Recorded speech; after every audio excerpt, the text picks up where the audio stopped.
I stand in front of the full-length mirror, running my hands over the silk of my wedding dress, and I still can't believe this is happening. After 3 years with David, I'm finally becoming Mrs. Park. "Maya, you look absolutely stunning," Sophie says, squeezing my hand. She's been my best friend since college, and right now her eyes are glistening with tears. "Thank you for being here," I whisper back. The makeup artist steps back, admiring her work. "All done. You're perfect, perfect." That's what everyone keeps saying. My life is perfect. David is perfect, stable, successful, kind in ways that make my heart ache. He proposed on a beach at sunset, got down on one knee with the waves crashing behind him like something out of a movie. My friends were jealous. My parents cried with joy. I have a good marketing job, a beautiful apartment, and now the perfect husband. So why does something feel incomplete? I think about Ryan, my ex from 5 years ago. We were wild together, passionate, completely unpredictable. He broke my heart when he chose his photography career over me, left for Europe without looking back. I haven't spoken to him since. But lately I've been wondering what he's doing, if he's happy, if he regrets leaving me. A dangerous thought crosses my mind. What if I invited him to the wedding? Not because I still have feelings, but to prove I've moved on. To prove I won, Sophie would kill me if she knew. David doesn't even know Ryan exists. I never told him about that part of my past. 2 weeks before the wedding, I do something stupid. I'm alone in my apartment. Scrolling through social media after a glass of wine. Okay, maybe 2 glasses, and there he is. Ryan's profile. He's still handsome, still posting those artistic photos from around the world. Before I can stop myself, I open a direct message. "Hey, it's Maya. I'm getting married next month. I know it's been years, but I'd love for you to come celebrate with me." No hard feelings, right? I hit send before I can change my mind. My heart pounds. What did I just do? 3 dots appear. He's typing. "Maya. Wow, congratulations. I'd love to come. Send me the details. That's it. Simple, easy." I feel a rush of satisfaction mixed with anxiety. I don't tell David, I don't tell Sophie. I tell myself it's not a big deal, just an old friend attending my wedding. But deep down, I know I'm lying to myself. The next 2 weeks blur together. Final dress fittings, seating arrangements, vendor confirmations. David is excited, talking constantly about our honeymoon in Bali, about the house we'll buy, the children we'll have. "I can't wait to start our life together," he says one night, pulling me close. His eyes are so full of love it makes my chest tight. "Me too," I say, and the guilt twists in my stomach like a knife. Sophie notices something's off. We're picking up wedding favors when she turns to me. "You seem distracted. Everything okay?" "Just wedding jitters," I lie. She gives me a concerned look but doesn't push. My brother Marcus calls that evening. "You sure about this guy?" he asks, protective as always. He's a lawyer, always analyzing everything. "David's perfect," I tell him, and I mean it. So why did I invite Ryan? The wedding day arrives faster than I expected. I'm in the bridal suite surrounded by chattering bridesmaids when my phone buzzes. A text from Ryan. "I'm here. Can't wait to see you." My hands start shaking. The ceremony is beautiful. I walk down the aisle on my father's arm, and when David sees me, his eyes fill with tears. He looks at me like I'm the only person in the entire world. We exchange vows. When he says, "I promise to love you through everything," Maya, through every storm, every challenge, every moment, I feel like the worst person alive. But I push the guilt away and smile. I now pronounce you husband and wife. Everyone applauds. It's perfect. The reception is held in a gorgeous garden venue, string lights twinkling above us like stars. I'm making rounds, greeting guests when I see him.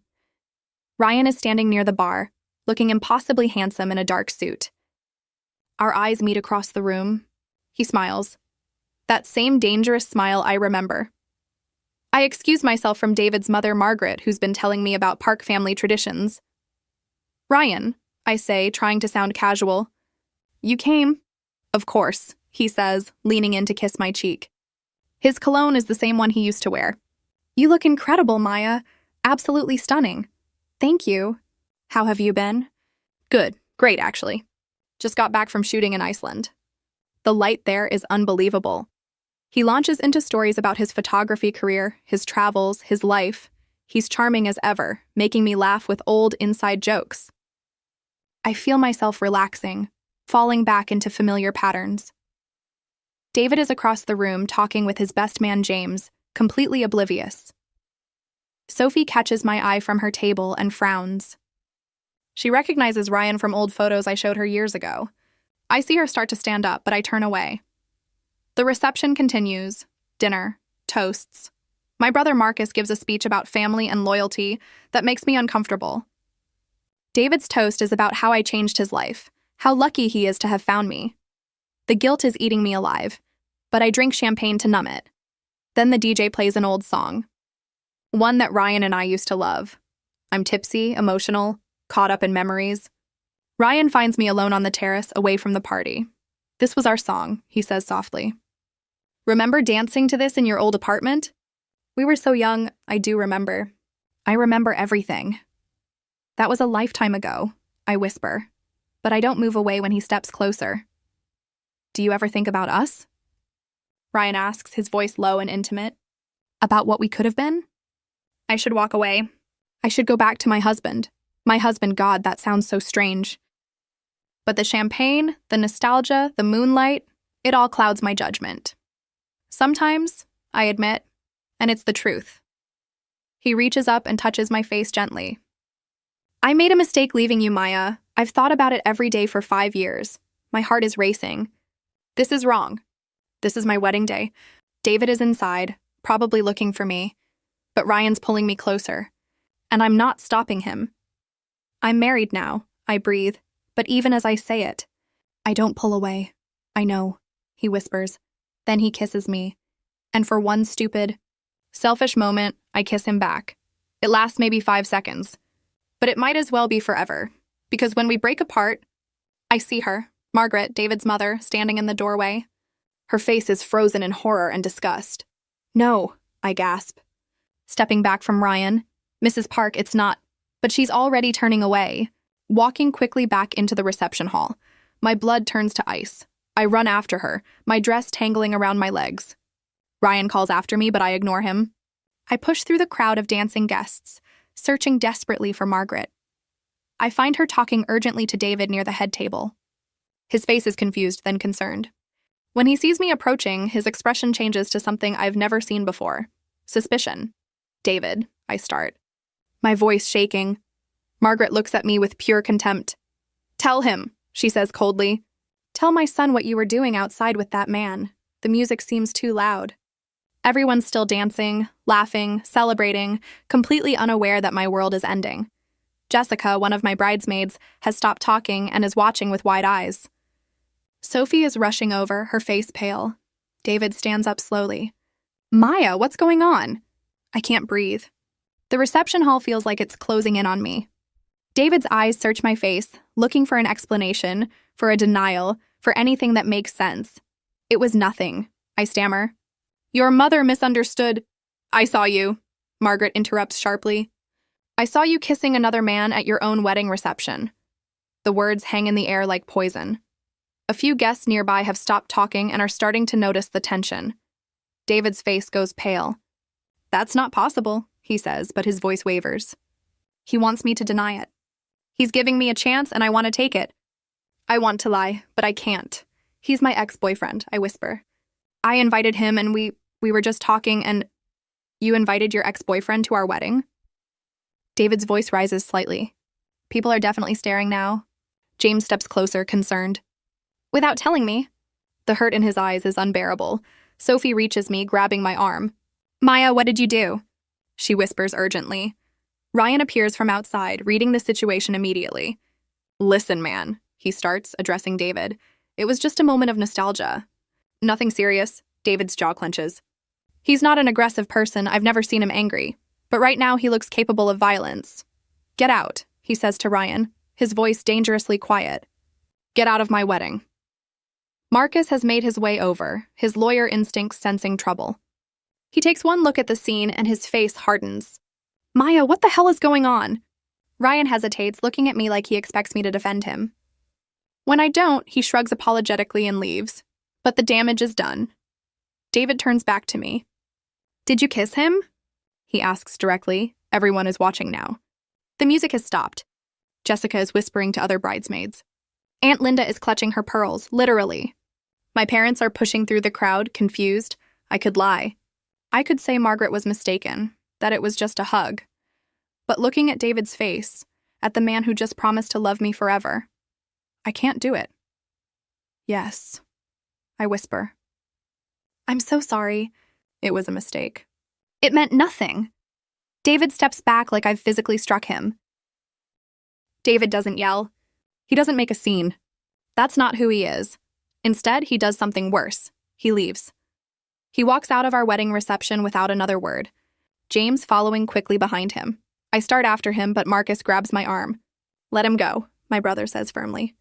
You've done enough. The reception dissolves into chaos. Guests are murmuring, some leaving, others gathering in shocked groups. My mother is crying. My father looks disappointed in a way that breaks something inside me. Margaret walks past me without a word, her silence more damning than any accusation.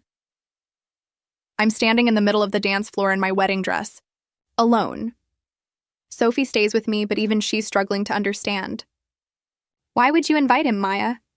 She asks, and I have no good answer. Jessica approaches with a strange expression. I saw you two outside earlier, she says quietly. You looked pretty cozy even before the kiss. People are talking. I realized then that Jessica had been watching, waiting. She'd seen an opportunity and taken it. Gossip spreads fast. By tomorrow, everyone will know. The venue staff awkwardly starts cleaning up around us. I finally go to the bridal suite and peel off the wedding dress that I'll never wear again. I try calling David, no answer. I try again and again. On the 5th attempt, James picks up. He doesn't want to talk to you, James says, not unkindly but firmly. Give him space, Maya. Please, I need to explain. Explain what? That you invited your ex to your wedding? That you kissed him while David was inside celebrating? James's voice hardens. He's devastated. I've never seen him like this. The line goes dead. I collapse on the floor and finally let myself cry.